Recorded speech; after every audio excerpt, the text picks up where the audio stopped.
In order for a doctor to give you a diagnosis, he needs to find where the inflammation is in your gut. Now, first you come to the doctor and you have all sorts of symptoms and they run a blood test to see if your inflammation markers are high. And once they do that and they are high, they're like, okay, we're going to do some poking around. The first thing that they like to do is do a colonoscopy where they put a camera up your butt and they look around your colon.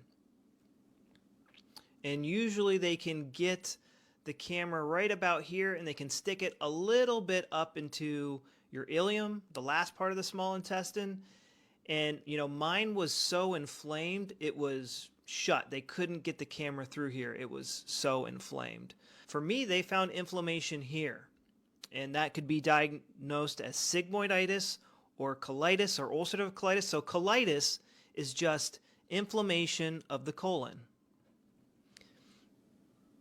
And if it's ulcerative, if they see ulcers, they call it ulcerative colitis. If all of the colon is inflamed, they call it pancolitis. And all they need to do is a colonoscopy and they will see what's going on there. Another thing they will do is a biopsy. And this is where they take a tissue sample and they look at the tissue under a microscope and they run cultures to see if it's infected. There's also another term called diverticulitis, where the inflammation and the damage is so bad that little pockets start to form. But essentially, it's just a more advanced form of colitis. They could also do a proctoscope, which, I think they can do that almost at a doctor's appointment very quickly, where they stick, almost not a microscope, but like a telescope up your butt, and they can see, up to here, and they can see if you have hemorrhoids, perianal fistula, which is what I had, or anal fissures.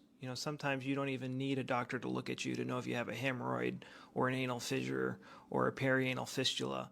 But fistulas, they can be all over the place and have lots of channels, and sometimes the doctor will order an MRI to get a better idea of, what these fistulas are doing. Somebody normally gets diagnosed with Crohn's disease when they find inflammation here at the last part of the small intestine. So really quick, this is the stomach, this is the duodenum, the duodenum, and it got its name because it means it's like 12 widths finger long. This is the duodenum, and this is the ileum and the colon. The definition for Crohn's disease is inflammation anywhere from mouth to butthole, but they really don't use the definition. It's a little wishy-washy. And the discoverer of Crohn's disease, Dr. Burrell Crohn's, he wanted to call it regional ileitis, which meant patches of inflammation in the ileum, the last part of the small intestine. And that's kind of how they use the term now. They use it all over the place. Usually somebody gets diagnosed with Crohn's disease when they find inflammation here, which can be tricky because you can't stick a camera there. So they normally do this with MRIs. I guess you can do it with an X-ray. They did it with an X-ray for a long time before MRIs were available.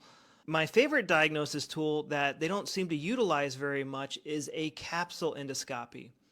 And this is where you swallow this camera and it goes throughout all of your digestive system and takes pictures so it can see where the inflammation is.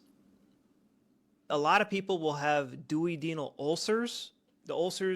So the funny thing about stomach ulcers is they're not found in the big part of the stomach right here. They're only found up here and in the duodenum, and most of them are actually like right here. Most of them are here. And a lot of the times you can tell from the burning pain that they create that you have ulcers. But they stick a camera down here, they do an endoscopy, they stick a camera down here, and they look around and they see if you have ulcers. And they can also take a sample of the tissue to see how big the ulcers are, how bad the inflammation is, and they can do cultures to see if you have H. pylori. The problem with a lot of these testing procedures, 1 month you could feel great, the other month you could feel really bad, you go to the doctor, and it's going to take them 2 to 3 months to schedule you in to do these appointments. And by the time you get tested, this could heal or it could not heal. It depends on what the root cause of the disease is doing.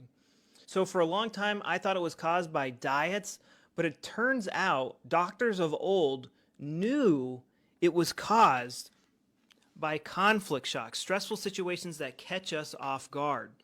My gut issues started after a breakup in high school and in college. Those were like my two biggest flares. And when I started noticing, the stressful things in my life that were putting my gut in and out of overdrive, that's when I really started to get better. I have a webinar that talks about this in much more detail, and I show you everything I did to get better. So somebody gets diagnosed with IBS when somebody has symptoms, but they do all these tests and they don't find inflammation anywhere. Leaky gut is another term that's almost as dumb as Crohn's disease. It doesn't really tell us anything, and it doesn't help us get better at all because it's not what's really going on. Our brain is putting our gut in and out of overdrive. There's not stuff leaking into our system and causing random symptoms. It makes no sense for a toxin to leak out of the body, cause a rash on my right arm, and then my left arm is fine, and this part of my body's fine, and that part of my body's fine. It literally makes no sense. But when Dr. Hammer looked at someone's brain CT scan, if somebody had a rash on their right arm, there would be a ring in their brain in the same location every single time. If somebody had colitis, there would be a ring in their brainstem. It looks like that. Colitis rings here in the brainstem every single time. If somebody had Crohn's, there'd be a ring here or here every single time. And he mapped out every single disease in the body. He could just look at your brain CT scan and know what was wrong with you. That's like the ultimate way to get diagnosed, but most doctors will think you're crazy if you order a CT scan on your brain to self-diagnose yourself.